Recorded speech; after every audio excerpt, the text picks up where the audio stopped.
Semangat pagi-pagi, masih seger semua. Seger. Kemarin kita sesi sore habis dari tempat kerja. Kalau sekarang habis sarapan, mudah-mudahan nggak ngantuk. Jadi kita punya energi lebih. Sekarang dulu kita KD-nya itu given, KI-nya given, terus juga kita ada ringkasan KD yang sudah disesuaikan, yang sudah dibuat. Tujuan pembelajaran itu dituliskan sendiri oleh masing-masing Bapak Ibu guru. Inilah yang menyebabkan di rapor itu banyak kejadian tujuan pembelajaran ketika dirumuskan dalam satu semester dalam satu rapor panjang banget sampai bawah lebih garis apa itu yang biasa kayak bahasa Inggris banyak. Di sini poinnya adalah penulisan tujuan pembelajaran terlalu panjang, ada batasan jumlah karakter di dalam aplikasi. Kita ngetik berapa karakter di tujuan pembelajaran itu mungkin nggak akan berwarna merah, tapi ketika semua dirumuskan menjadi hasil cetak rapor, TP-nya berapa Bu? TP-nya ada 8 dalam satu semester, panjang-panjang, dan ketika dirumuskan semuanya akan muncul. Itu jadinya melebihi batas garis dari cetak rapor, dia jadinya panjang banget.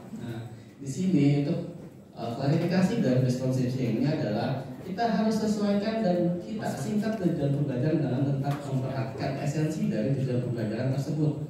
Jadi kalaupun kita singkat bukan maksudnya ejaannya kita singkat, misalnya dengan DGN, enggak, jangan. Tapi di sini ada beberapa kata yang kita pilih tetap memperhatikan. Di sini masih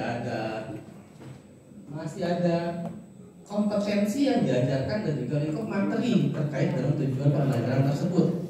Jadi jangan sampai walaupun kita ringkas, kita menghilangkan dari esensi tujuan pembelajaran tersebut.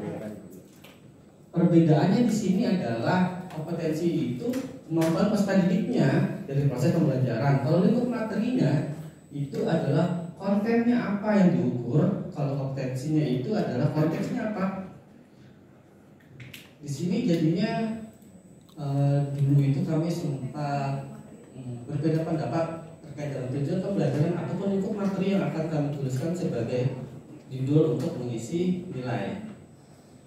Karena kalau kami tulis lingkup materi itu di dalam panduan pembelajaran itu tertulisnya tujuan pembelajaran bukan lingkup materi. Tapi yang lebih tepat mungkin sebenarnya di sini adalah kalau menurut saya pribadi lingkup materi. Karena satu lingkup materi itu pasti ada tujuan pembelajarannya. Pembelajaran itu bagian dari lingkup materi. Makanya kami harapkan kalau misalnya Bapak Ibu yang mempunyai tujuan pembelajaran banyak dalam satu lingkup materi, itu bisa digabung aja. Nanti urusan nilai per tujuan pembelajaran dalam satu lingkup materi itu ada di dalam buku penilaian Bapak Ibu dulu. Kalau nanti kita dapat satu gabungan nilai akhir dari nilai lingkup materi, itulah nanti lingkup materi tersebut yang dijadikan satu tujuan pembelajaran yang diinputkan di dalam rapor.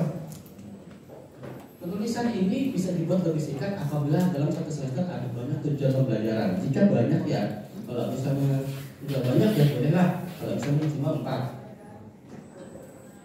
Seperti yang tadi kita bahas juga, beberapa tujuan pembelajaran dalam satu lingkup materi itu bisa dirangkum menjadi satu tujuan pembelajaran. Jangan kalau kita dulu nyebutnya bab ya, bab. Misalnya sistem penaklasan, setiap mau masuk kita ada asesmen untuk siswa, itu masuk tujuan pembelajaran dulu. Jadinya satu lingkup materi itu bisa ada 3 TP-nya.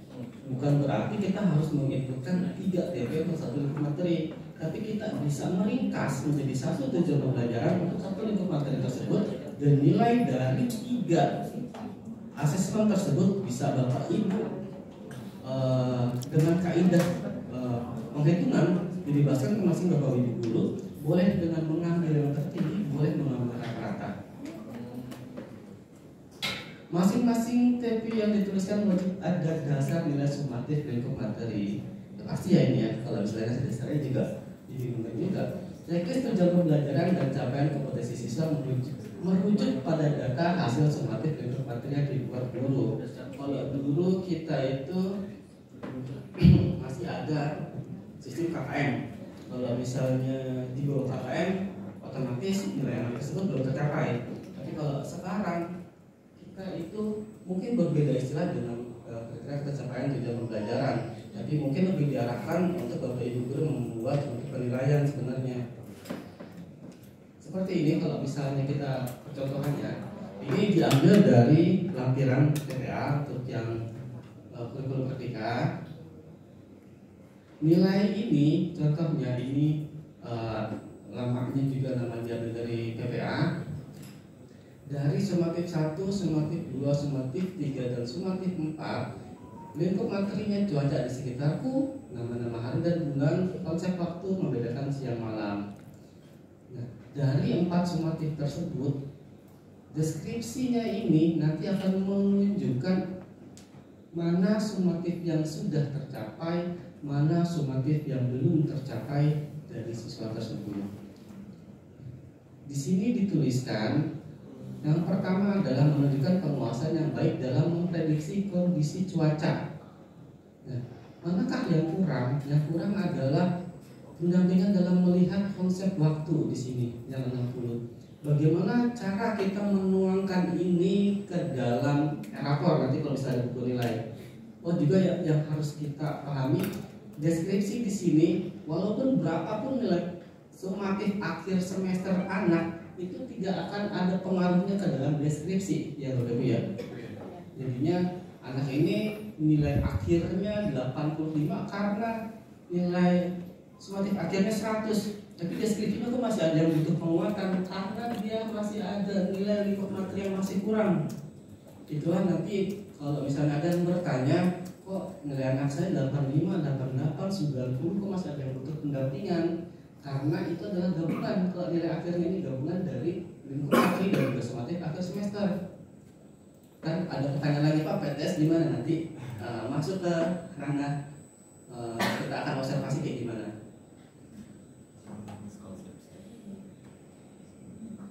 Ini contohnya kalau misalnya Bapak Ibu punya buku nilai sendiri, pasti tiap sekolah, tiap guru juga punya buku pegangan nilai. Bentuknya boleh berbeda-beda, tapi yang kita harus pegang adalah bagaimana cara menuangkan dari nilai tersebut. Kita adalah menceklis apakah sudah tercapai, apakah belum tercapai.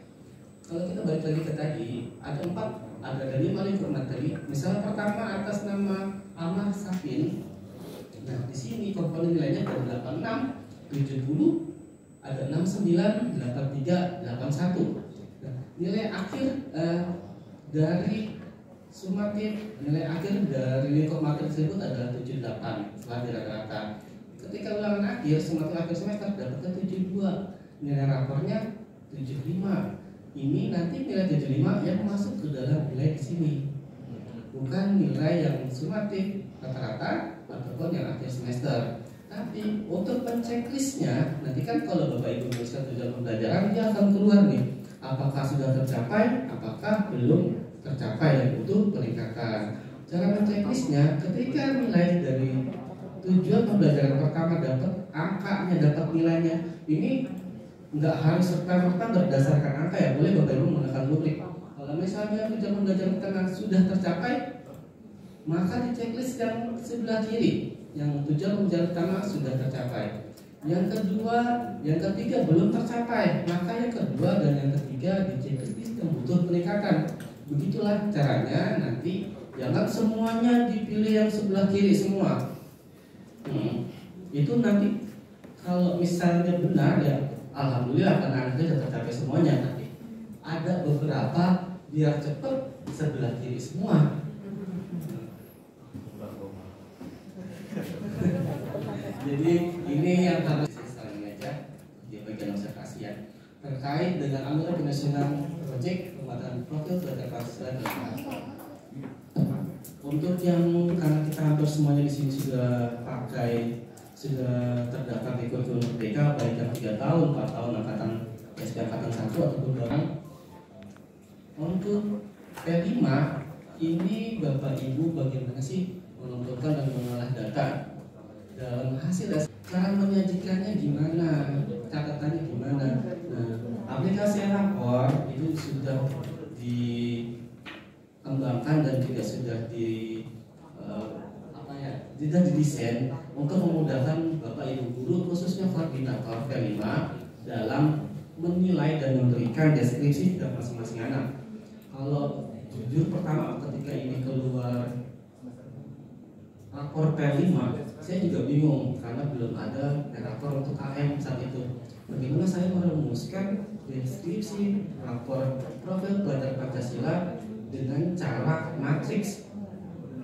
Pasti akan butuh effort. Nah, di sini di rapor sendiri, jadinya untuk P5 tersebut sudah di sistem dibuat berdasarkan hasil dari penilaian terbanyak dari Bapak Ibu guru yang menilai untuk satu siswa. Sistemnya kalau kita sebut statistik itu bagus ya. Bukti pencapaiannya ini untuk P5 itu hasilnya adalah skor tes, isian lembar checklist observasi, identifikasi, rubrik dan sebagainya. Ini hasilnya untuk buktinya apa sih? Yang bisa kita nilai dari proyek itu rubriknya seperti catatan, hasil karya ataupun foto ataupun rekaman.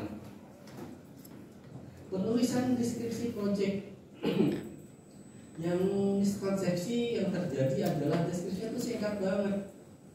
Nanti akan kita lihat contohnya proyek terkait yang paling banyak mungkin sampahku tanggung jawabku, deskripsinya adalah sampahku tanggung jawabku juga, tanpa menjelaskan dari proyek itu mengambil dimensi apa, berada di fase apa. Nah, inilah yang harus kita tuliskan. Tuliskan deskripsi proyek harus dapat memberikan gambaran isi dalam pelaksanaan proyek tersebut.